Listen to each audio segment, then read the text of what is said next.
Hello everyone, welcome to our channel Pawan physics. आज की इस वीडियो में हम डिस्कस करेंगे एसी जनरेटर के बारे में। मोस्ट इम्पोर्टेंट आर्टिकल है, तो ध्यान से समझना है इसको। ये हमारे पास क्या होता है, तो सबसे पहले हम इसकी डेफिनेशन की बात करेंगे, फिर प्रिंसिपल, फिर कंस्ट्रक्शन, फिर वर्किंग और लास्ट में फिर इसके ऊपर प्रॉब्लम्स। तो चलिए स्टार्ट करते हैं। सबसे पहले इसकी डेफिनेशन, एसी जनरेटर हमारे पास होता क्या है। AC generator is a machine which convert mechanical energy into electrical energy. AC generator हमारे पास होता क्या है, एक मशीन है जो मैकेनिकल एनर्जी को इलेक्ट्रिकल एनर्जी में कन्वर्ट करता है। Convert mechanical energy into electrical energy. Electrical energy जो है वो यहाँ पर जो करंट की वजह से जो आपको एनर्जी देखने को मिलती है वो आपके पास इलेक्ट्रिकल एनर्जी होती है।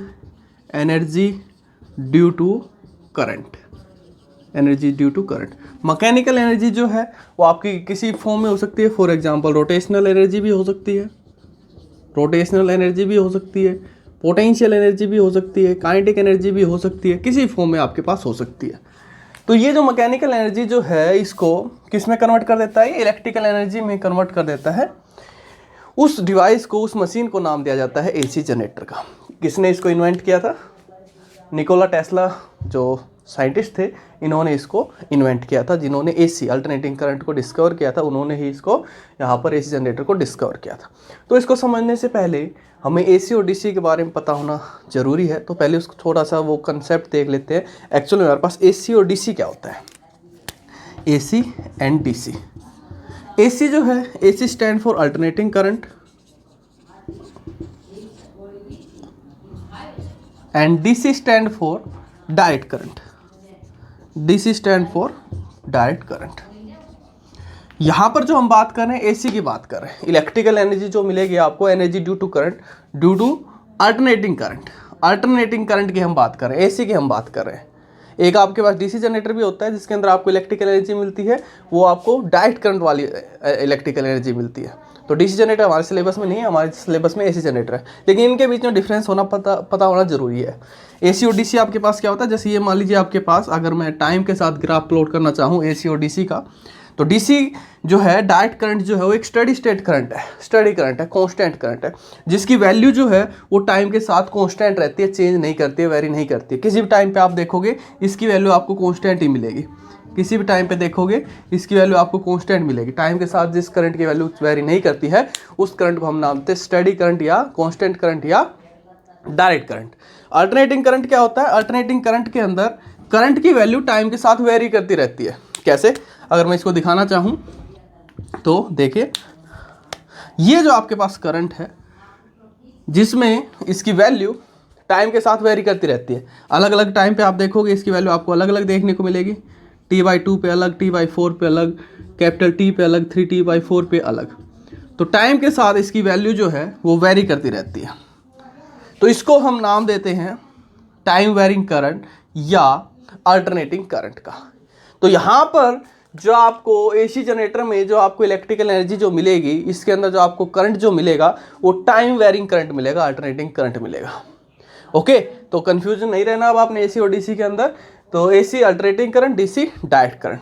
तो एसी जनरेटर क्या है? It is an machine which convert mechanical energy into electrical energy. Electrical energy मतलब इलेक्ट्रिकल करंट। करंट कौन सा? एसी अल्टरनेटिंग करंट, जिसकी वैल्यू टाइम के साथ वेरी करती रहती है। ओके, अब नेक्स्ट आता है प्रिंसिपल। किस प्रिंसिपल पे ये बेस होता है, किस प्रिंसिपल पे ये इस मैकेनिकल एनर्जी को इलेक्ट्रिकल एनर्जी में कन्वर्ट कर सकता है? तो इसका प्रिंसिपल जो अभी हम पढ़ते आ रहे हैं complete chapter, EMI electromagnetic induction, वही इसका प्रिंसिपल है।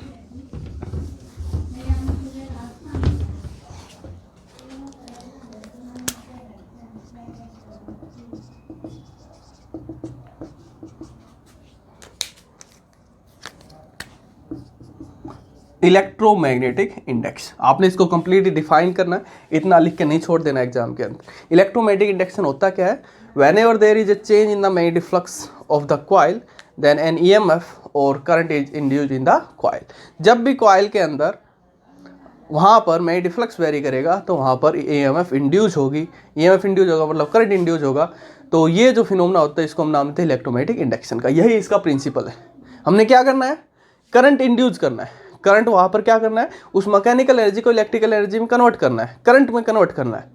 तो हम कैसे कन्वर्ट कर सकते हैं, अगर वहाँ पर मैग्नेटिक फ्लक्स वेरी कर दें हम एनी हाउ, तो मैग्नेटिक फ्लक्स को वेरी कर देंगे तो वहाँ पर आपके पास ईएमएफ इंड्यूस हो जाएगी, ईएमएफ इंड्यूस होने का मतलब वहाँ पर करंट इंड्यूस हो जाएगा। एक और चीज़ का ध्यान रखना है, यहाँ पर हम यहाँ पर भले ही जनरेटर वर्ड का यूज़ कर रहे हैं, हम यहाँ पर जनरेटर वर्ड का यूज़ कर रहे हैं, लेकिन हम यहाँ पर इलेक्ट्रिकल एनर्जी को जनरेट नहीं कर सकते। इलेक्ट्रिकल एनर्जी या करंट को हम यहाँ पर जनरेट नहीं कर सकते, क्योंकि आपने लास्ट स्टडी किया हुआ है law of conservation of energy, energy can neither be created nor be destroyed, but it can only be transfer from one form of energy to another form of energy. Energy को ना ही तो हम create कर सकते हैं, ना ही destroy कर सकते हैं, इसको हम केवल और केवल एक फॉर्म ऑफ एनर्जी से अदर फॉर्म ऑफ एनर्जी के अंदर कन्वर्ट कर सकते हैं, जनरेट नहीं कर सकते हैं।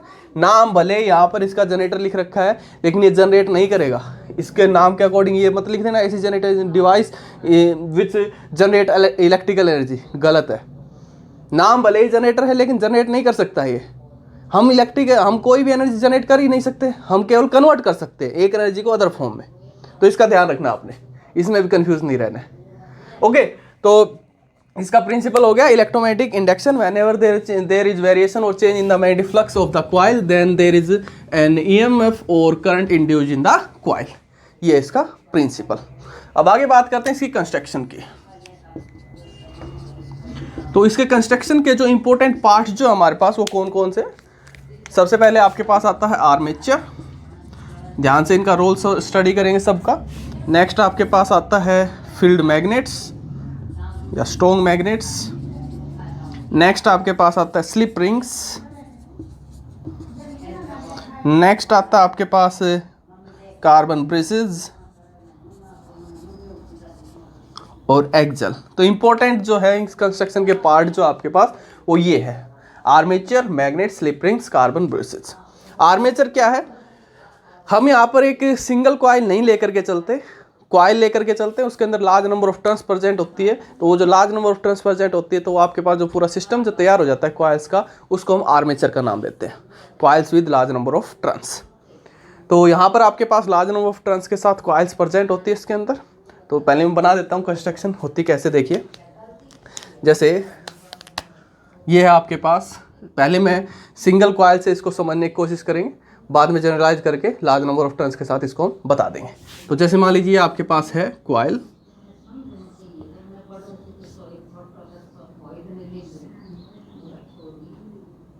That is A B C D. हमने अभी फिलहाल टाइम एक सिंगल टर्न की कॉइल ली है।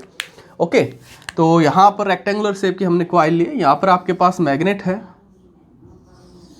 एक मैग्नेट ये है जिसका नॉर्थ पोल इधर है, साउथ पोल इधर है। दूसरी मैग्नेट ये है जिसका साउथ पोल इधर है, नॉर्थ पोल इधर है। तो मैग्नेटिक फील्ड की डायरेक्शन कैसे हो गई, north to south. Magnetic field की डायरेक्शन कैसे हो गई, नॉर्थ टू साउथ। ये जो हमने जो रखी है रेक्टेंगुलर शेप के जो आपके पास जो कॉइल जो है ऐसे है, ऐसे नहीं है, कंफ्यूज नहीं होना है, ऐसे है। ओके, ऐसे रखी हुई है इस टाइप से। इसका एरिया वेक्टर और मैग्नेटिक फील्ड की डायरेक्शन एक ही साइड। इसका एरिया वेक्टर देखोगे, अगर इधर की साइड से देख रहे हो तो ऐसे, इधर की साइड से देख रहे हो तो ऐसे। तो इधर की साइड से देखोगे तो मैग्नेटिक फील्ड भी इधर की डायरेक्शन में, एरिया वेक्टर भी इधर की डायरेक्शन में, थीटा 0।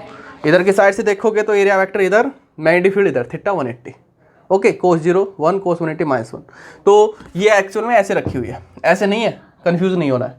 ओके, तो यहाँ पर हमने अभी फिलहाल बात की है सिंगल टर्न की, एक टर्न इसके अंदर प्रेजेंट है। अगर इसके अंदर large number of turns present होती, अगर इसके अंदर large number of turns present होती तो हम इसको नाम देते आर्मेचर का। तो यहाँ से अब यहाँ पर ये जो ए बी सी डी जो इसके दो एंड्स जो हैं, ये वाले जो एंड्स जो हैं ये आपके पास कनेक्ट होते हैं नीचे स्लिप रिंग्स के साथ। जैसे यहाँ पर ये आपके पास कनेक्ट होता है स्लिप रिंग के साथ, ये वाला, और ये दूसरा एंड जो है ये भी कनेक्ट होता है स्लिप रिंग के साथ। ये स्लिप रिंग्स R1 नाम दे दूँ, इसको स्लिप रिंग R2 नाम दे दूँ। स्लिप रिंग्स जो है वो कनेक्ट होती है कार्बन ब्रेसेस के साथ, कार्बन ब्रेसेस के साथ। ये कार्बन ब्रेसेस B1, ये कार्बन ब्रश B2, ये कनेक्ट होती है कार्बन ब्रेसेस के साथ B2।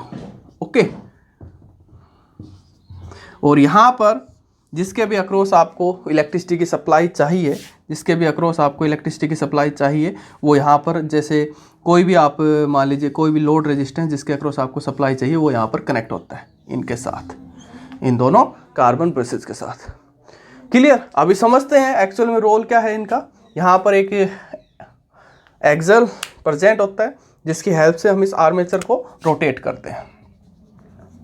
ये आपके पास एक्सल, जिससे हम इसको रोटेट कर सकते हैं इस आर्मेचर को, जिधर की साइड भी रोटेट करना चाहें, क्लॉकवाइज एंटी क्लॉकवाइज जो भी है।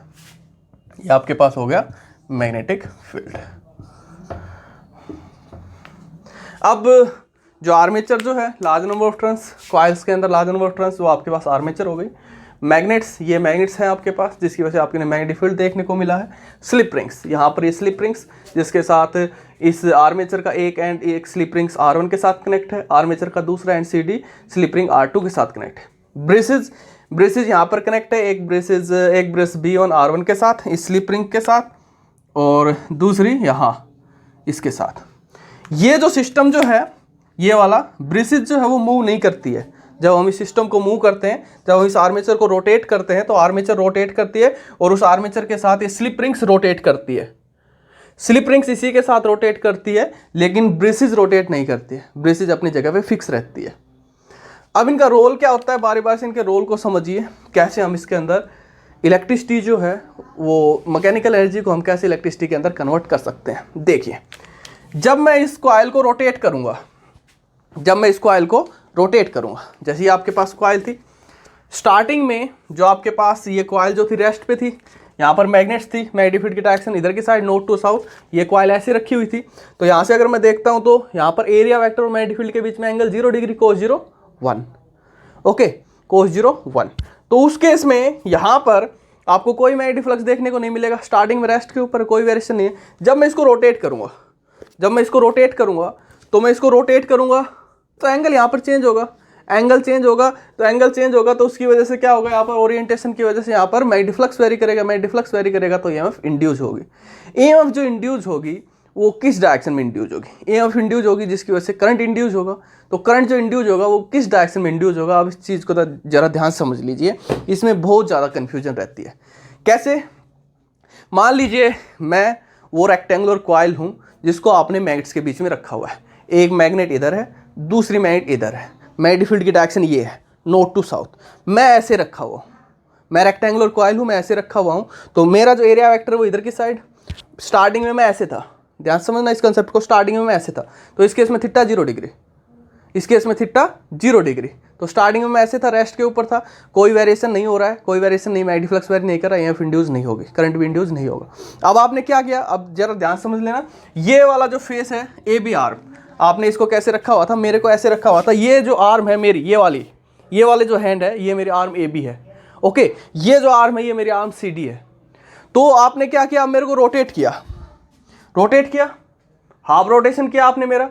अब जरा ध्यान से देखना, ये जो ए बी आर्म जो थी, फिर से देख लीजिए आपके पास यहाँ पर ये जो ए बी आर्म, ये जो मेरी आर्म ए बी थी, वो जब आपने मेरे को रोटेट किया इस डायरेक्शन के अंदर, किधर की साइड भी रोटेट कर सकते हो, क्लॉकवाइज भी एंटी क्लॉकवाइज भी, तो आपने तो मेरे को ऐसे जो है, आपने मेरे को ऐसे क्लॉकवाइज डायरेक्शन में रोटेट किया, ओके।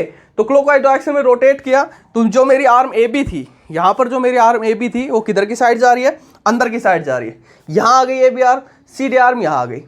तो अब मुझे ये पता करना है कि मेरी ए बी आर्म में करंट की डायरेक्शन क्या है, सी डी आर्म में करंट की डायरेक्शन क्या है। तो हम कैसे बताएंगे, ये हम बताएंगे with the help of Fleming right hand rule. Fleming's right hand rule क्या कहता है, ये फ्लेमिंग राइट हैंड रूल आपको जिस डायरेक्शन में मैग्नेटिक फील्ड है, उस डायरेक्शन में अपने इंडेक्स फिंगर को सेट कीजिए, जिस डायरेक्शन में आप कंडक्टर को मूव कर रहे हो उस डायरेक्शन में थंब को सेट कीजिए, जो आपके पास मिडल फिंगर की जो आपके पास डायरेक्शन आएगी वो इंड्यूस करंट की डायरेक्शन हमारे पास आ जाएगी। तो अब जरा समझिए इस चीज़ को, मैग्नेटिक फील्ड हमारे पास इधर की डायरेक्शन में है, मैग्नेटिक फील्ड हमारे पास इधर की डायरेक्शन में, जो ए बी आर्म जो थी, ये वाली आर्म ए बी आर्म जो थी उसको आप किधर लेके जा रहे हो, अंदर की साइड लेकर के जा रहे हो। हाफ रोटेशन आपने किया तो ए बी आर्म कहाँ गई, अंदर की साइड गई।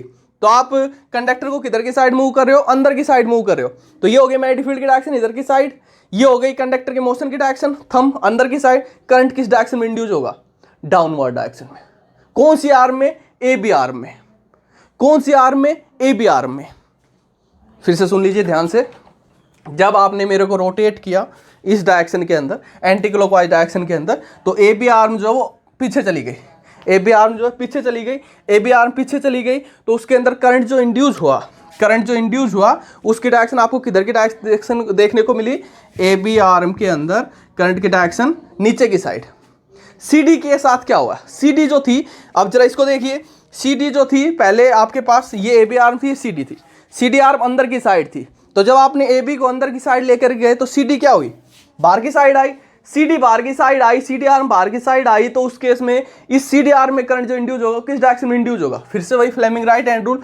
तो मैग्नेटिक फील्ड आपके पास ये था, सी डी आर्म बाहर की साइड आई, तो मैं इंड्यूस करंट की डायरेक्शन कहाँ? Upward direction. तो सी डी करंट में जो करंट इंड्यूस होगा, सी डी आर्म में जो करंट इंड्यूस होगा, उसकी डायरेक्शन किधर की साइड? ऊपर की साइड। सी डी आर्म में करंट की डायरेक्शन किधर की साइड? ऊपर की साइड। तो मान लीजिए ये आपके पास जो, अब ये मान लीजिए ऐसे है आपके पास, जो सी डी आर्म जो थी वो आपके सामने आ गई, ए बी आर्म जो पीछे चली गई। तो उस केस में क्या हुआ? यहाँ पर ए बी आर्म में जो करंट की जो डायरेक्शन हुई वो डाउनवर्ड डायरेक्शन में, सी डी आर्म में जो करंट की जो डायरेक्शन हुई वो अपवर्ड। ओके, तो ऐसे जो करंट जो है इस टाइप से ए से इधर की साइड से होता हुआ, यहाँ से होता हुआ, यहाँ से होता हुआ, इस लोड रजिस्टर के अक्रॉस होता हुआ, यहाँ से जाता हुआ, ऐसे डी से सी ऐसे आपके पास कंप्लीट में ट्रैवल करेगा। यहाँ पर ये जो स्लिप रिंग्स जो है वो भी इस रेक्टेंगुलर कॉइल के साथ साथ रोटेट करेगी, वो भी इसके साथ साथ रोटेट करती रहती है, ब्रेसेस रोटेट नहीं करती है। स्लिप रिंग्स का काम क्या है? यहाँ पर इस मेटल जो आपके पास कार्बन ब्रेसेस जो होती है वो मेटल की बनी हुई होती है, इसके बीच में कॉन्टैक्ट को बनाए रखना है, इलेक्ट्रिसिटी की सप्लाई को बनाए रखना होता है। यहाँ से जो करंट जो मिल रहा है वो इसके साथ अटैच रहे, वो इसमें से पास होता रहे। ये हुआ पहला रोटेशन, हो गया। अब नेक्स्ट आप इसको कंप्लीटली रोटेट करते जाओगे। तो पहले रोटेशन में क्या था? ए बी आर्म को आप अंदर की साइड लेके गए, सी डी आर्म बाहर आ गई, तो ए बी आर्म में जो करंट हुआ वो किधर की साइड इंड्यूस हुआ? नीचे की डायरेक्शन में, सी डी आर्म में ऊपर की साइड। अब ये आर्म सी डी है, हाफ रोटेशन हो गया। अब आप मेरे को फिर से घुमाए जा रहे हो, इसी में ही इसी डायरेक्शन में रोटेट किए जा रहे हो, तो अब आप मेरे को फिर से रोटेट कर रहे हो। अब सी डी आर्म किधर जाएगी? अंदर की साइड जाएगी। ए बी आर्म किधर आएगी? बाहर की साइड आएगी। तो सी डी आर्म अंदर की साइड जाएगी, तो अब इस केस में सी डी आर्म के अंदर जो करंट इंड्यूस होगा वो किस डायरेक्शन में इंड्यूस होगा? नीचे की डायरेक्शन में। जब ये आर्म अंदर की साइड जाएगी तो करंट किस डायरेक्शन में? नीचे की डायरेक्शन में। तो सी डी में करंट नीचे की डायरेक्शन में, ए बी बाहर की साइड आ रही है तो ए बी बाहर की साइड आ रही है, तो ए बी में करंट ऊपर की डायरेक्शन में, ए बी में करंट ऊपर की डायरेक्शन में। तो जब ये यहाँ पर डायरेक्शन चेंज हो गई, यहाँ पर आपके पास जब आप मेरे को आधा रोटेशन और कंप्लीट हो गया, तो आपके पास ए बी इधर आ गई और सी डी इधर आ गई। डायरेक्शन देखिए, ए बी में जो डायरेक्शन है वो ऊपर की साइड मिल रही है, सी डी में जो डायरेक्शन है वो नीचे की साइड, सी डी में जो डायरेक्शन है वो नीचे की साइड। हो क्या रहा है? ए बी में डायरेक्शन ऊपर की साइड, सी डी में डायरेक्शन नीचे की साइड। तो यहाँ पर आप करंट की सप्लाई देखोगे तो फिर से यहाँ पर करंट जो जा रहा है वो ऐसे ही आपके पास ए से बी ऐसे होता हुआ आपके पास ऐसे सी से ए से इस लोड रजिस्टर के अक्रॉस होता हुआ कंप्लीट सर्किट में फ्लो कर रहा है। फिर से आप मेरे को रोटेट कर रहे हो, फिर से आप मेरे को रोटेट करोगे, फिर से सी डी पीछे ए बी आगे, ऐसे फिर से ही ए बी आगे सी डी पीछे, ऐसे कंप्लीट रोटेट करते रहोगे। हर हाफ रोटेशन के बाद करंट की डायरेक्शन चेंज होती रहेगी, चेंज हो रही है। पहले हाफ रोटेशन में ए बी आर्म में जो करंट की डायरेक्शन थी वो नीचे की साइड थी, अगले हाफ रोटेशन में करंट की जो डायरेक्शन ए बी आर्म के अंदर ऊपर की साइड है। पहले हाफ रोटेशन में करंट की जो डायरेक्शन है सी डी के अंदर ऊपर की साइड है, अगले हाफ रोटेशन में करंट की जो साइड है सी डी डायरेक्शन के अंदर, सी डी आर्म के अंदर जो करंट की डायरेक्शन है वो नीचे की साइड है। हर हाफ रोटेशन में करंट की डायरेक्शन चेंज हो रही है। तो हर हाफ रोटेशन में करंट की डायरेक्शन चेंज हो रही है, तो यहाँ पर आपको कौन सा करंट मिल गया? अल्टरनेटिंग करंट मिल गया। अगर करंट की डायरेक्शन चेंज नहीं होती, सेम डायरेक्शन रहती, तो उस टाइम पे आपको डायरेक्ट करंट मिलता, सेम कांस्टेंट करंट। तो यहाँ पर हर हाफ रोटेशन के बाद करंट की डायरेक्शन चेंज हो रही है, तो यहाँ पर आपके पास कौन सा करंट है? अल्टरनेटिंग करंट है। कंप्लीट सर्किट में देखोगे, कंप्लीट सर्किट में करंट की डायरेक्शन वही है, क्योंकि इसके साथ इन कॉइल्स के साथ स्लिप रिंग्स भी चेंज हो रही है।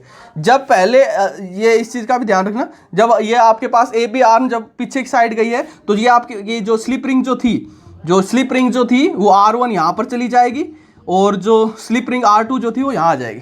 जो इसके साथ कनेक्ट थी वो इसी के साथ रहेगी, जो यहाँ पर इसके साथ कनेक्ट थी वो ए बी के साथ जो कनेक्ट थी वो ए बी के साथ ही रहेगी। ए बी के साथ पहले R1 कनेक्ट थी तो वो इसी के साथ रहेगी। और ये CD के साथ जो कनेक्ट थी वो R2 थी, वो इसी के साथ रहेगी। स्लिप रिंग्स जो है वो इसके साथ रोटेट कर रही है। देखिए कैसे, एक बार फिर से देखिए, देखिए ये विजुअलाइज करने की कोशिश कीजिए जरा, थोड़ा सा रटने की कोशिश मत करना, कंफ्यूजिंग नहीं है इतना। जैसे ये आपके पास रेक्टेंगुलर कॉइल थी, ओके, ये रेक्टेंगुलर कॉइल ऐसे रखी हुई थी, ये arm A B C D आपने रोटेट किया, आर्म ए बी आगे आ गई, सी डी पीछे चली गई, सी डी में नीचे की साइड, ए बी में ऊपर की साइड, फिर रोटेट किया, सी डी आगे आ गई, ए बी पीछे चली गई, ए बी में नीचे की साइड, सी डी में ऊपर की साइड। हर हाफ रोटेशन के बाद करंट की डायरेक्शन चेंज हो रही है। लेकिन कंप्लीट ओवरऑल सर्किट में करंट की जो यहाँ पर आप डायरेक्शन देख रहे हो, यहाँ पर जो स्लिप रिंग जो प्रेजेंट है, यहाँ पर देखिए जरा ध्यान समझिए, ये यहाँ पर एक स्लिप रिंग इसके साथ है, ओके, ये यहाँ पर स्लिप रिंग ए बी के साथ मैंने इसको दिखा दिया वाइट कैप से, और सी डी के साथ स्लिप रिंग है आपकी blue cap, sorry green cap. इनके साथ ब्रिसेस कनेक्ट है, इसके साथ भी, इसके साथ भी, और इस ब्रिसेस के साथ जो है लोड रजिस्टर, जिसके अक्रॉस भी आप लाइट ले रहे हो, जो भी कुछ आपके पास बल्ब वगैरह जो भी कुछ है वो कनेक्ट है। तो जब ये देखिए, ये जो स्लिप रिंग्स जो है वो भी इन आर्म के साथ रोटेट करती है। स्टार्टिंग में जब ये आर्म आपके पास ए बी थी, मान लीजिए ये आर्म ए बी थी, ये सी डी थी, ऐसे थी। जब आप इसको रोटेट करोगे तो सी डी आगे आगे, ए बी पीछे चली गई। स्लिप रिंग देखिए, स्लिप रिंग भी रोटेट करेगी इसके साथ, स्लिप रिंग भी रोटेट करेगी इसके साथ, फिर से रोटेट करोगे, स्लिप रिंग भी इसके साथ जाएगी। कार्बन ब्रेसेस फिक्स रहेगी, कार्बन ब्रेसेस रोटेट नहीं करेगी। स्लिप रिंग्स जो है उसका क्या काम है, इन कार्बन ब्रेसेस के बीच में जो इलेक्ट्रिक करंट जो मिलेगा उसकी सप्लाई को बनाए रखना है। ओके, कंफ्यूजन नहीं रखना। अब तो करंट इंड्यूस हो गया, ईएमएफ इंड्यूस हो गया, इट मींस करंट इंड्यूस हो गया। किस डायरेक्शन में इंड्यूस होगा, हर हाफ रोटेशन के बाद करंट की डायरेक्शन चेंज हो रही है। तो यहाँ पर आपको जो करंट जो देखने को मिलेगा वो आपको कौन सा करंट देखने को मिलेगा, अल्टरनेटिंग करंट आपको देखने को मिलेगा। तो ये थी यहाँ पर इसकी कंस्ट्रक्शन और इन पार्ट्स की वर्किंग। अब थोड़ा सा मैथमेटिकल फॉर्म में इसको ड्राइव करते हैं, जो आपको देखने को मिला है जो भी कुछ वो देखिए।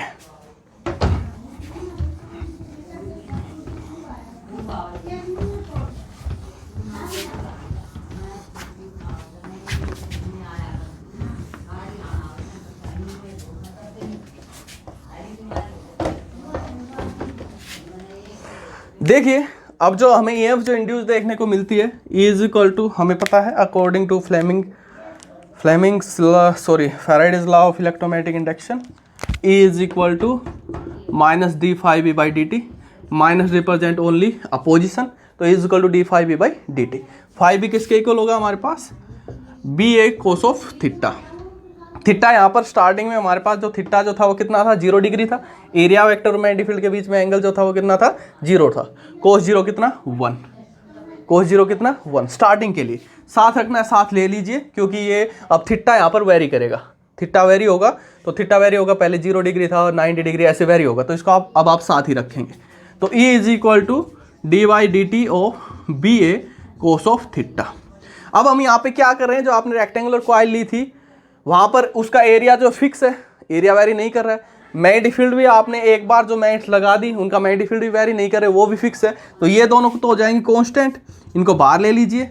बी ए वेरी क्या करेगा, एंगल वेरी करेगा ना। आप मेरे को घुमाओगे, पहले मैं ऐसे था, मेरा एरिया वेक्टर ऐसे घुमाओगे, देखिए देखते जाइए। एरिया वेक्टर, पहले एरिया वेक्टर ऐसे था, ये मेरे एरिया वेक्टर की डायरेक्शन, जैसे जैसे रोटेट करोगे एरिया वेक्टर दैट इज, अगर इस डायरेक्शन में रोटेट कर रहे हो तो, अगर ऐसे रोटेट करोगे तो दैट इज क्लियर। तो एरिया थीटा यहाँ पर वेरी हो रहा है। तो ये आपको देखने को मिलेगा किसकी वजह से, एक टर्न की वजह से। अब आपके पास कंप्लीट आर्मेचर है, आर्मेचर का मतलब उसके अंदर large number of turns present है। तो मान लीजिए उसके अंदर जो टोटल नंबर ऑफ टर्न्स जो है वो कितनी है, कैपिटल N है। टोटल नंबर ऑफ टर्न्स है, total number of turns per unit length नहीं है। टोटल नंबर ऑफ टर्न्स उसके अंदर कितनी है, टोटल नंबर ऑफ टर्न्स जो उसके अंदर कितनी है, वहाँ पर आपके पास N है। क्लियर। तो टोटल ईएमएफ आपकी कितनी इंड्यूस हो जाएगी यहाँ पर, ANBA D by D T of cos of theta. तो इंड्यूस्ड ईएमएफ की वैल्यू कितनी हो जाएगी आपके पास, NBA, ये सारी चीज़ें कांस्टेंट रहेगी। कोस थीटा का differentiation with respect to dt क्या होता है हमारे पास, कोस का क्या होता है आपके पास, माइनस के साइन ऑफ थीटा, माइनस के साइन ऑफ थीटा। थीटा का आपके पास थीटा का और कर लीजिए यहाँ से, अगर आप करना चाहो या ऐसे रख लीजिए, थीटा को आप कोस ऑफ थीटा का with respect to D T, आपके पास डी टी है, एक सेकेंड, थीटा का विद रिस्पेक्ट टू टी के नहीं हो पाएगा, थीटा को या तो टी को थीटा में कन्वर्ट करो या थीटा को टी में कन्वर्ट कीजिए। तो आपको क्या करना पड़ेगा, इस थीटा को कन्वर्ट कीजिए। अगर आपको याद हो ओमेगा, जब आप इसको रोटेट करोगे तो किसी एंगुलर फ्रीक्वेंसी के साथ रोटेट करोगे, तो एंगुलर फ्रीक्वेंसी जो होगी आपके पास किसके इक्वल होगी, angular frequency omega is equal to theta by T. तो थीटा आपके पास किसके इक्वल हो जाएगा, omega into T, where omega is the angular frequency and T is the time. तो यहाँ पर आप इसका यूज़ कीजिए, क्योंकि यहाँ पर हमारे पास वेरिएशन ये टी है, ये थीटा है, इसमें सोल्व नहीं हो पाएगा। D by D T of cos of omega T अब हो जाएगा। अब इसको सोल्व कर लीजिए। तो अब इसको सोल्व करेंगे तो माइनस को साइन साथ रखते थे, साइन साथ रख लीजिए। कोस का अब आप करोगे कोस ओमेगा टी का with respect to D T, आपके पास कितना हो जाएगा, माइनस के साइन ओमेगा टी, माइनस के साइन ओमेगा टी। अभी ओमेगा टी बाकी है, ओमेगा टी का करोगे विद रिस्पेक्ट टू टी, तो आपके पास क्या हो जाएगा, ओमेगा आगे। तो इसका ओवरऑल क्या हो जाएगा, minus minus plus n B ए कोस ओमेगा टी का हो जाएगा minus sine omega T, minus minus plus omega T का विद रिस्पेक्ट टू ओमेगा क्या हो जाएगा, विद रिस्पेक्ट टू टी क्या हो जाएगा, ओमेगा। ये आपके पास इतनी ईएमएफ वहाँ पर इंड्यूस हो जाएगी उसके अंदर। N total number of turns in the coil, B applied magnetic field that is uniform, A is the area of the coil, omega angular frequency जिसके साथ आप उसको रोटेट कर रहे हो, रेडियन पर सेकंड के अंदर आप इसको मेजर करोगे। अगर नेचुरल फ्रीक्वेंसी गिवन होगी तो आप ये यूज कर लोगे, omega is equal to 2 pi nu, nu की वैल्यू फाइंड आउट कर लोगे, ओमेगा अपॉन 2 पाई। ओमेगा वही टी जिस भी टाइम पे आप देखना चाह रहे हो, टी इज इक्वल टू 0 पे देखोगे, स्टार्टिंग में जब आपने शुरू ही नहीं किया, सब कुछ रेस्ट पे है, तो साइन 0 0, ये ईएमएफ इंड्यूस्ड होगी 0। ये अभी वेरिएशन देखेंगे, अभी इसको आगे देखिए। ये हमारे पास आगे इंड्यूस्ड ईएमएफ की वैल्यू। अब मैं यहाँ से कहूँ कि आपके पास मैक्सिमम ईएमएफ कितनी देखने को मिल सकती है, उसके अंदर मैक्सिमम ईएमएफ कितनी इंड्यूस हो सकती है। तो देख, तो मैक्सिमम जो ईएमएफ जो देखने को मिल सकती है वो आपको कब देखने को मिल सकती है, देखिए हमारे पास जो एक्सप्रेशन जो आई, अब इसी एक्सप्रेशन पे आपने फोकस करना है। यहाँ से इंपॉर्टेंट रिजल्ट हम फाइंड आउट करेंगे।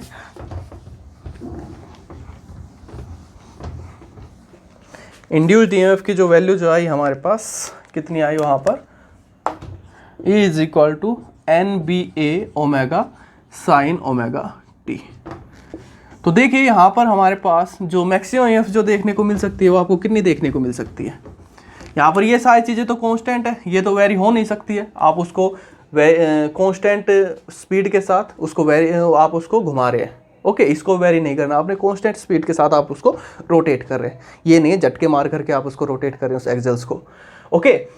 तो अब ये डिपेंड करता है किसके ऊपर, इस फैक्टर के ऊपर ये डिपेंड करता है, ये वाला एंगल के ऊपर। अगर यहाँ पर ओमेगा टी 0 हो जाए, ओमेगा टी अगर 0 है तो उस केस में इंड्यूस्ड ईएमएफ कितनी, साइन 0 0 0। अगर यहाँ पर ओमेगा टी 90 डिग्री हो जाए, साइन 90 कितना, साइन 90 कितना 1, तो उस केस में आपको मैक्सिमम वैल्यू यहाँ पर देखने को मिलेगी पॉजिटिव के अंदर। E is equal to N B A omega when theta या ओमेगा टी इज 90 डिग्री, ये कंप्लीट होगा उस टाइम पे। तो उस टाइम पे आपको मैक्सिमम ईएमएफ देखने को मिल सकती है, कितनी देखने को मिल सकती है, एन बी ए ओमेगा। इससे ज़्यादा ईएमएफ आपको नहीं देखने को मिल सकती है। नेगेटिव के अंदर देखने को मिल सकती है, जब ये आपके पास 270 का होगा तब ये माइनस का हो जाएगा, लेकिन इससे ज़्यादा देखने को नहीं मिलेगी। तो इसको मैं मैक्सिमम ईएमएफ का नाम दे दूं, मैक्सिमम ईएमएफ आपको कितनी देखने को मिल जाएगी, इतनी देखने को मिलेगी। तो इसी क्वेश्चन को मैं कैसे लिख सकता हूँ, ई मैक्सिमम साइन ओमेगा टी, ऐसे लिख सकता हूँ। कब देखने को मिलेगी वो केस भी अभी डिस्कस करेंगे। तो ये आपके पास आ गई इंड्यूस्ड ईएमएफ की वैल्यू। अब करंट इंड्यूस कितना होगा, करंट कितना इंड्यूस होगा, मान लीजिए जो आपके पास कॉइल थी, जिस सर्किट में आपने इसको कनेक्ट कर रखा था, उनका जो आपके पास जो टोटल जो रेजिस्टेंस था कॉइल का और उस सर्किट का लगा करके वो आपके पास आर था। तो इन करंट कितना इंड्यूस हो जाएगा, i is equal to e by r. तो कितना इंड्यूस हो जाएगा, एन बी ए omega sine omega t upon r. फिर से वही ये आपको मैक्सिमम वैल्यू है, तो इसको मैं क्या लिख सकता हूँ, i is equal to e maximum by r into sine omega t. जिस टाइम पे इंड्यूस्ड ईएमएफ मैक्सिमम होगी उस टाइम पे करंट भी मैक्सिमम देखने को मिलेगा। तो इसको मैं कैसे लिख सकता हूँ, i is equal to i maximum sine omega T. तो जिस भी फॉर्म में आप याद रखना चाहें इसको चाहे करंट की फॉर्म में याद रख लीजिए, चाहे इंड्यूस्ड फॉर्म की फॉर्म में, इंड्यूस्ड ईएमएफ की फॉर्म में याद रख लीजिए, एक ही बात है। ये आपके पास induced EMF e is equal to maximum sine omega t, या आपके पास induced current i maximum sine omega t, where i maximum is e maximum upon r. अब जो आपके पास जो स्लिप रिंग्स के बारे में और कार्बन ब्रेसिस के बारे में 2-3 बातें बतानी भूल गया। जो स्लिप रिंग्स जो होती है उनका क्या काम होता है, सिर्फ और सिर्फ सप्लाई को बनाए रखना कार्बन बेसिस के अंदर और उस कॉइल के अंदर, रेक्टेंगुलर कॉइल के अंदर। और ये बनी हुई किसकी होती है, अब इस चीज़ को ध्यान से समझ लीजिए। ये आपके पास होती है गोल्ड की या सिल्वर की, गोल्ड कॉपर या सिल्वर कॉपर का अलॉय से ये मिल करके तैयार की जाती है स्लिप रिंग्स। कार्बन ब्रेसिस जो होती है ये सिंपली आप किसी भी मेटल की ले सकते, कोई भी मेटल जो है वो वहाँ पर कार्बन बेसिस का काम कर सकती है। ये चीज़ भी आपने यहाँ पर याद रखनी है। अब देखिए, अब मैं आपसे पूछूं कि कब आपको जो ईएमएफ जो है मैक्सिमम देखने को मिलेगी, कब मिनिमम देखने को मिलेगी। टाइम पीरियड की फॉर्म में, एंगल की फॉर्म में तो पता लग गया, टाइम पीरियड की फॉर्म में अगर आपको याद हो, ये सारा सारा हम +1 के अंदर ऑसिलेशन एंड वेव के अंदर कर चुके हैं मैक्सिमम मिनिमा के बारे में। फिर भी देख लीजिए यहाँ पर आपको 90 डिग्री, जब ये आपके पास ओमेगा टी जो है 90 डिग्री, उस टाइम पे आपको मैक्सिमम ईएमएफ देखने को मिलेगी। अगर मैं टाइम पीरियड की बात करूं, कितने टाइम पे आपको मैक्सिमम देखने को मिलेगी, तो कितने टाइम पे देखने को मिलेगी। ओमेगा मेरे पास क्या होता है, omega in term of time period 2π/t, 2π/t यही होता है 2π/t। टी यहां पर मुझे फाइंड आउट करना है, टी फाइंड आउट करना है कितने टाइम पे मैक्सिमम देखने को मिलेगा, कितने एंगल पे, 90 डिग्री, 90 मतलब π/2, π/2, तो पाई से पाई कैंसिल, तो टी की जो वैल्यू आ जाएगी आपके पास कितनी आ जाएगी, t/4। t/4 के ऊपर आपको मैक्सिमम ईएमएफ या मैक्सिमम इंड्यूस्ड करंट आपको वहां पर देखने को मिलेगा। t इज इक्वल टू 0 के ऊपर इंड्यूस्ड करंट और induced EMF minimum 0, t is equal to t/4 के ऊपर, t/4 के ऊपर इंड्यूस्ड ईएमएफ आपको मैक्सिमम देखने को मिलेगी, इंड्यूस्ड करंट भी आपको मैक्सिमम देखने को मिलेगा। आगे और चलोगे, एट मैं आपसे पूछता हूँ at t is equal to t/2 पे कितना देखने को मिलेगा, तो आप बता सकते हो, omega is equal to 2π/t and that is t/2, t से t कैंसिल, 2 से 2 कैंसिल, पाई बच गया, ओमेगा t कितना बच गया, पाई, साइन पाई 0। तो यहाँ पर फिर से आपको t/2 के ऊपर फिर से आपको induced EMF induced current minimum 0 देखने को मिलेगा। फिर से आप 3t/4 पे फाइंड आउट करोगे, फिर से मैक्सिमम, फिर से आप 2t पे फाइंड आउट करोगे, फिर से मिनिमम। तो अगर मैं इसको ग्राफ की फॉर्म में रिप्रेजेंट करना चाहूँ तो कैसा देखने को मिलेगा आपको ग्राफ, वो देख लीजिए।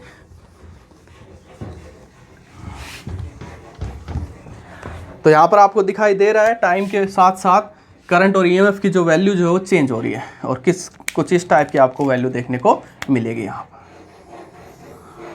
ओके, ऐसे 0 ये आपके पास टाइम पीरियड t, यहाँ पर जो टाइम मिलेगा आपको t/4, यहाँ पर जो टाइम मिलेगा आपको ये t/4, ये t/2, ये 3t/4, ये आपके पास t as soon up to, ये चलता रहेगा।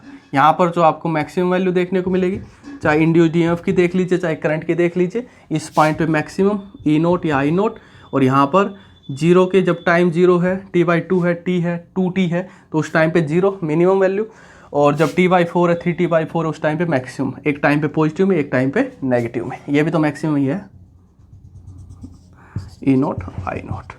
तो यहाँ पर हम देख रहे हैं कि टाइम के साथ ये जो वैल्यू जो है वो करंट की और ईएमएफ की वैल्यू जो टाइम के साथ वेरी कर रही है। तो यहाँ पर आपको जो करंट और ईएमएफ जो मिली है वो कैसी ईएमएफ मिली है, आपको अल्टरनेटिंग ईएमएफ या अल्टरनेटिंग इंड्यूस्ड करंट आपको देखने को मिला है। तो जो हम कर रहे थे मैकेनिकल एनर्जी को हमने क्या कर दिया वहाँ पर इलेक्ट्रिकल एनर्जी में, अल्टरनेटिंग करंट की फॉर्म में हमने वहाँ पर उसको कन्वर्ट कर दिया। तो ये था हमारे पास एसी जनरेटर। ये जो हमने जनरेटर स्टडी किया, ये हमने single phase AC generator study किया। इसके अंदर हमारे पास सिर्फ एक आर्मेचर थी। ऐसे ही आप 2 फेज एसी जनरेटर भी बना सकते हो, 3 फेज एसी जनरेटर भी बना सकते हो।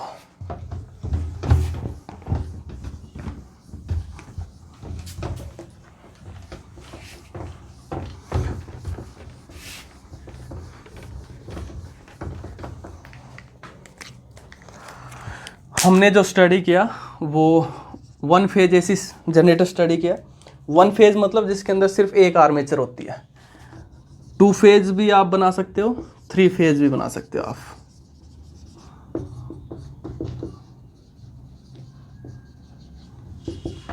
टू फेज में क्या होगा, हम वहाँ पर दो आर्मेचर कॉइल यूज करेंगे, दो आर्मेचर कॉइल यूज की जाएगी। थ्री फेज में क्या होगा, हम वहाँ पर थ्री आर्मेचर कॉइल यूज करेंगे। कैसे यूज करेंगे वो देखिए, जब हम टू फेज एसी जनरेटर बनाएंगे तो जो दो आर्मेचर कॉइल्स जो होंगी वो एक दूसरे के परपेंडिकुलर होगी। ये दो कॉइल्स जो हैं वो एक दूसरे के आपको परपेंडिकुलर मिलेगी, एक ऐसे है तो दूसरी ऐसे मिलेगी, दोनों एक दूसरे के परपेंडिकुलर 90 डिग्री के एंगल के ऊपर। तो उस केस में जो आपको देखने को मिलेगी सप्लाई आउटपुट जो देखने को मिलेगी, जैसे आपको वन फेज एसी जनरेटर में कुछ इस टाइप की देखने को मिलती है, टाइम के साथ 0 T/2 T, यहाँ पर T/4 3 T/4 H1 up to यहाँ पर मैक्सिमम वैल्यू E नोट या I नोट की। उसके अंदर क्या होगा, आपके पास टू फेज एसी जनरेटर के अंदर आपको जो आउटपुट जो देखने को मिलेगी वो आपको टू फेज में देखने को मिलेगी। दो कॉइल हैं, दोनों कॉइल के अंदर मैग्नेटिक फ्लक्स वेरी करेगा, दोनों में EMF इंड्यूस होगी। EMF जो इंड्यूस होगी वो कुछ इस टाइप से इंड्यूस होगी, ऐसे देखिए, पहले बना देता हूँ फिर समझने की कोशिश कीजिए।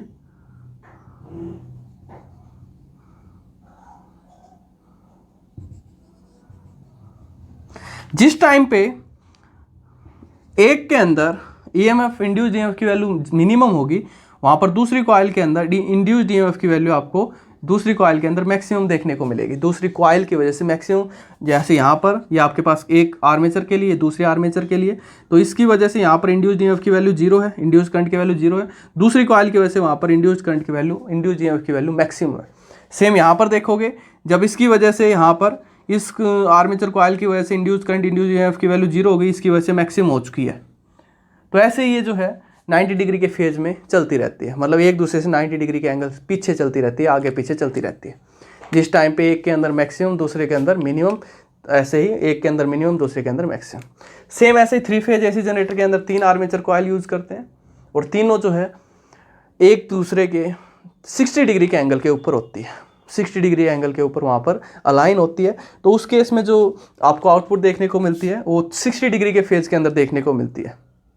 एक के अंदर 0 है तो दूसरी उससे 60 डिग्री आगे मिलेगी, तीसरी उससे 60 डिग्री और आगे मिलेगी। तो वहाँ पर जो फेज आपको थ्री फेज देखने को मिलता है 60 डिग्री के फेज के साथ। एक कॉइल जो दूसरी 60 डिग्री आगे या पीछे चलती रहती है, दूसरी तीसरी से, पहली दूसरी से, दूसरी तीसरी से, या पहली तीसरी से, ऐसे 60 डिग्री का फेज वहाँ पर होता है। हमारे इंडिया में जो यूज़ किया जाता है वो थ्री फेज जनरेटर का हम यूज़ करते हैं, थ्री फेज एसी जनरेटर का हम यूज़ करते हैं, जिसकी वजह से आपको जो एसी की जो सप्लाई जो देखने को मिलती है वो कितनी सप्लाई आपको देखने को मिलती है, 50 हर्ट्ज। हमारे इंडिया में जो फ्रीक्वेंसी की जो सप्लाई जो है वो कितनी है, 50 हर्ट्ज है। 50 हर्ट्ज का क्या मतलब है, यहाँ पर frequency is reciprocal of time period is equal to 1 by frequency, that is 1/50, that is आपके पास कितना हो जाएगा, अगर आप इसको सोल्व करते हो तो 1/5 इंटू 10, 0.2/2 10, 0.02 सेकेंड। ये है इसका मतलब, 0.02 सेकेंड के अंदर उसकी दो बार डायरेक्शन चेंज हो चुकी होगी, एक बार ऊपर जा लेगा, एक बार नीचे जा लेगा। 0.01 सेकेंड के अंदर अपना हाफ रोटेशन कंप्लीट कर चुका होता है। जो थ्री फेज एसी जनरेटर जो हम वहाँ पर लेकर के चलते हैं उसके अंदर 0.02 सेकेंड के अंदर दो बार उसकी डायरेक्शन चेंज हो चुकी होती है। ये मीनिंग है। हमारी सप्लाई जो है यहाँ पर 50 हर्ट्ज की सप्लाई है, फ्रीक्वेंसी जो है 50 हर्ट्ज इंडिया के अंदर। मोस्टली कंट्री में 60 हर्ट्ज की भी होती है, लेकिन हमारे यहाँ पर 50 हर्ट्ज की है। ओके, अब जो हमने ये जो जनरेटर जो स्टडी किया है, सभी एसी जनरेटर का यही प्रिंसिपल है, यही मैकेनिज्म है, यही वर्किंग है। चाहे आप वहाँ पर कोई भी जनरेटर स्टडी कर रहे हो, चाहे आप hydro electric power generator study कर रहे हो, चाहे आप थर्मल पावर जनरेटर स्टडी कर रहे हो, चाहे आप न्यूक्लियर पावर जनरेटर स्टडी कर रहे हो। हमारे पास जो एसी जनरेटर होते हैं वो काफ़ी टाइप के होते हैं। जैसे आपके पास है सबसे पहले hydro electric power generator, hydro electric AC generator, AC बोल लो या पावर बोल लो एक ही बात है। ऐसे आपके पास होता है थर्मल इलेक्ट्रिक एसी जनरेटर। ऐसे इवन दैट जो न्यूक्लियर जो पावर जनरेटर है, न्यूक्लियर जो आपके पास पावर जनरेटर होता है, उसके अंदर भी सेम मैकेनिज्म है। जो हमने सारा का सारा स्टडी किया सब कुछ यही है। तो चाहे वो आपको सिंपल एसी जनरेटर बोले एग्जाम में, चाहे वो आपको एसी डायनमो बोले, डायनमो बोल दे, चाहे जनरेटर बोल दे, वो भी एक ही बात है। या वो आपको हाइड्रो इलेक्ट्रिक एसी जनरेटर बोल दे, या वो आपको थर्मल इलेक्ट्रिक एसी जनरेटर बोल दे या वो आपको न्यूक्लियर पावर जनरेटर बोल दे, उसके बारे में जो भी सब कुछ आप एक्सप्लेन करोगे A to Z जो बताया वो सब कुछ वही है। डेफिनेशन, प्रिंसिपल, कंस्ट्रक्शन, वर्किंग सब कुछ सेम मैकेनिज्म आपको देखने को मिलता है। सभी में मैकेनिकल एनर्जी जो है वो इलेक्ट्रिकल एनर्जी में कन्वर्ट होती है। कैसे होती है जरा इसको समझ लीजिए। जैसे आपके पास जो हाइड्रो इलेक्ट्रिक जनरेटर जो है उसके अंदर हम क्या करते हैं, जो हाइड्रो इलेक्ट्रिक जनरेटर जो काम करता है कैसे काम करता है, बड़े बड़े डैम बनाए जाते हैं, उनके अंदर पानी को इकट्ठा किया जाता है, नीचे जो है टरबाइन लगा हुआ होता है, तो उस पानी को जब उसके ऊपर डाला जाता है तो वो पानी जो उसके ऊपर गिर रहा है, पानी जो उसके ऊपर गिर रहा है मतलब पोटेंशियल एनर्जी उस टरबाइन को घुमा रहा है। जब पानी उस टरबाइन के ऊपर गिरेगा तो टरबाइन घूमेगा, कौन सी एनर्जी, रोटेशनल एनर्जी। टरबाइन घूमेगा तो उसके साथ साथ वो कंप्लीट कॉइल घूमेगी, आर्मेचर घूमेगी, तो जिसकी वजह से आपको इलेक्ट्रिकल एनर्जी वहाँ पर देखने को मिल जाती है। तो इसके अंदर जो रोटेशन एनर्जी जो है इलेक्ट्रिकल एनर्जी में कन्वर्ट हो रही है। सेम ऐसे आपके पास थर्मल जो पावर प्लांट है, थर्मल के अंदर क्या होता है, हम वहाँ पर पानी को गर्म करते हैं, पानी को बहुत ज़्यादा गर्म करते हैं, उसको हम स्टीम भाप में कन्वर्ट करते हैं। वो भाप जो है वो वहाँ पर आपके उसके ऊपर टरबाइन के ऊपर डाली जाती है, टरबाइन घूमता है तो फिर से टरबाइन घूमता है तो फिर से वहाँ पर रोटेशन एनर्जी इलेक्ट्रिकल एनर्जी में कन्वर्ट हो जाती है। तो सभी का मैकेनिज्म सेम है, चाहे वो थर्मल एसी जनरेटर हो, चाहे वो न्यूक्लियर एसी जनरेटर हो, चाहे वो आपके पास हाइड्रो इलेक्ट्रिक जनरेटर हो। तो ये था हमारे पास सारा का सारा एसी जनरेटर के बारे में। इंपॉर्टेंट है, अच्छे से कर लेना। अब इससे रिलेटेड एक प्रॉब्लम स्टडी करते हैं। देखिए स्टूडेंट्स, प्रॉब्लम्स आपके सामने, क्या कह रहा हूँ आपको प्रॉब्लम्स में। Kamla pedals stationary bicycles, the pedal of bicycles are attach to a 100 turn coil of area 0.1 metre square. Kamla जो है वो बाइसिकल जो है उसको पेडल लगा रही है, बाइसिकल खड़ी कर रखी है आराम से उसको स्टैंड लगा करके, और जो पेडल जो लगा रही है बाइसिकल के वो अटैच है 100 टन कॉइल के साथ। कोई कॉइल है जिसके अंदर टोटल नंबर ऑफ टन्स कितनी है, 100 टन है, और एरिया जो है कॉइल का वो कितना है, 0.1 मीटर स्क्वायर उसका एरिया है। The coil rotates at half A revolution पर सेकेंड। कॉइल जो रोटेट कर रही है हाफ रिवॉल्यूशन पर सेकेंड, एक सेकेंड में कितना रिवॉल्यूशन, हाफ रिवॉल्यूशन पर सेकेंड, हाफ रिवॉल्यूशन पर सेकेंड। तो रिवॉल्यूशन पर सेकेंड किसकी यूनिट होती है हमारे पास, नेचुरल फ्रीक्वेंसी की। इनमें कंफ्यूज नहीं होना है, एक बार फिर से सुन लीजिए। नेचुरल फ्रीक्वेंसी की जो यूनिट होती है आपके पास होती है रिवॉल्यूशन पर सेकेंड या रिवॉल्यूशन पर मिनट, आप उसको सेकेंड में कन्वर्ट करोगे जो भी है। और एंगुलर फ्रीक्वेंसी की जो होती है आपके पास होती है रेडियन पर second. Omega is equal to D theta by D T. Okay, तो जब ये आपको ये रिवॉल्यूशन पर सेकंड बोल रहा है, इट मीन्स वो आपको नेचुरल फ्रीक्वेंसी गिवन है, एंगुलर फ्रीक्वेंसी गिवन नहीं है। कभी डायरेक्ट आप उसको एंगुलर फ्रीक्वेंसी यहाँ पर लिख दो। अब आगे क्या कह रहा है कि and it is placed in uniform magnetic field of 0.01 Tesla. और वो जो कॉइल जो है जिसके अंदर 100 टन प्रेजेंट है, एरिया 0.1 मीटर स्क्वायर है, उसको मैग्नेटिक फील्ड में रखा गया है। कितना मैग्नेटिक फील्ड में रखा गया है, 0.01 टेस्ला। और किस तरह से रखा गया है, perpendicular to the axis of rotation. Axis of rotation के परपेंडिकुलर वो वहाँ पर मैग्नेटिक फील्ड है। जैसे ये आपके पास एक्सिस था, एक्सेल था, जिसको आप रोटेट कर रहे थे, तो जो हमने लास्ट वाला केस किया था, जैसे ये मैग्नेट का नॉर्थ, ये मैग्नेट का साउथ, तो ऐसे परपेंडिकुलर है। मतलब एरिया वेक्टर वही है जो भी है आपके पास, सब कुछ सेम वैसा का वैसा। Of the coil, what is the maximum voltage generated in the coil. आपको ये बताना है मैक्सिमम वोल्टेज कितनी जनरेट होगी उस कॉइल के अंदर। तो कितनी वोल्टेज जनरेट हो सकती है, E is equal to E naught sine omega T, और ई नोट हमारे पास क्या होता है, NBA omega sine omega T. अब उसने पूछा है मैक्सिमम कितनी डेवलप हो सकती है, तो मैक्सिमम तो सिर्फ इतनी डेवलप हो सकती है। मैक्सिमम वोल्टेज कितनी हो सकती है, NBA ओमेगा। तो आ जाएगी हमारे पास।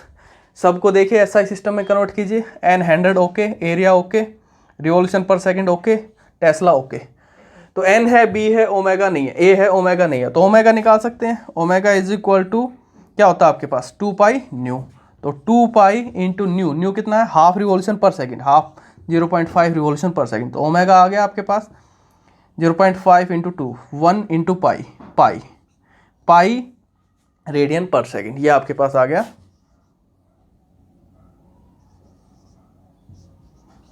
ओके, तो ये आ गई आपके पास वैल्यू। तो आपके पास मैक्सिमम ईएमएफ की वैल्यू कितनी हो जाएगी, एन आपके पास कितना number of turns 100, magnetic field 0.01 tesla, area 0.1 metre square, omega कितना आपके पास पाई। तो पाई की वैल्यू पुट कीजिए 3.14 सोल्व कीजिए, आपके पास जो भी वैल्यू आती है और मेरे को बताइए कितना आएगा। तो कितना हो जाएगा आपके पास ये 3.14। तो 0.01 इसको मैं कैसे लिख दूँ, अपॉन 100, 100 से 100 कैंसिल, और 0.1 इंटू 3.14 कितना हो गया आपके पास, मैक्सिमम ईएमएफ की वैल्यू 0.314 वोल्ट। तो मैक्सिमम ईएमएफ जो इंड्यूस्ड हो सकती है वो इतनी ईएमएफ इंड्यूस हो सकती है। अब अगर वो अलग से बोल देता, एंगल कुछ दे देता, कितने एंगल पे बताइए, या इतने टाइम पे बताइए कितनी ईएमएफ इंड्यूस होगी, मतलब t/2 पे बताइए या t/4 पे बताइए, जिस पे पूछता है 0.5 सेकंड पे, 5 सेकंड पे, तब आप डायरेक्ट वैल्यू पुट करके आप वहाँ पे बताते हैं। अब मैक्सिमम पूछिए तो मैक्सिमम में ये सीधा सीधा आपके पास ओमेगा टी कितना होना चाहिए 90 डिग्री, या टी कितना होना चाहिए यहाँ पर आपके पास t/4 या 3t/4, उस केस में साइन ओमेगा टी आपके पास 1, तो मैक्सिमम वैल्यू देखने को मिलेगी ये वाली NBA ओमेगा। मिनिमम पूछता तो मिनिमम 0। सेम ऐसे ही करंट पूछता, मान लीजिए वो कह देता आपके पास जो कॉइल है और जिसके साथ वो अटैच है स्लिप रिंग वर्सेस सर्किट के अंदर रेजिस्टेंस, टोटल जो रेजिस्टेंस है वो आपके पास है 1 ओम। बताइए मैक्सिमम करंट कितना इंड्यूस हो सकता है, तो मैक्सिमम करंट कितना इंड्यूस हो जाएगा, I maximum is equal to कितना करंट इंड्यूस हो जाएगा आपके पास, I maximum is equal to E maximum divide by R। तो E मैक्सिमम जो भी आपके पास आया है, जितना आपको रेजिस्टेंस गिवन है उस कॉइल का डिवाइड करके आपके पास मैक्सिमम करंट की वैल्यू भी आप बता सकते थे। ओके, तो इससे रिलेटेड जितने भी न्यूमेरिकल प्रॉब्लम है वो अच्छे से स्टडी कीजिए, क्योंकि एग्जाम में थ्योरेटिकल पोर्शन के साथ साथ 1, 1.5 या 2 नंबर का न्यूमेरिकल जरूर पूछा जाता है, और बस इसी को ही घुमा फिरा करके पूछा जाता है, इस ओमेगा को टी को, ज़्यादा कुछ वो नहीं पूछता इसमें। तो इसको आप डिफरेंट टाइप से इसको अलग अलग वैल्यू के लिए चेक करके देखिए और सोल्व कीजिए इन प्रॉब्लम्स को। तो ये जो चैप्टर जो है हमारा वो इस आर्टिकल के साथ कंप्लीट हो जाता है।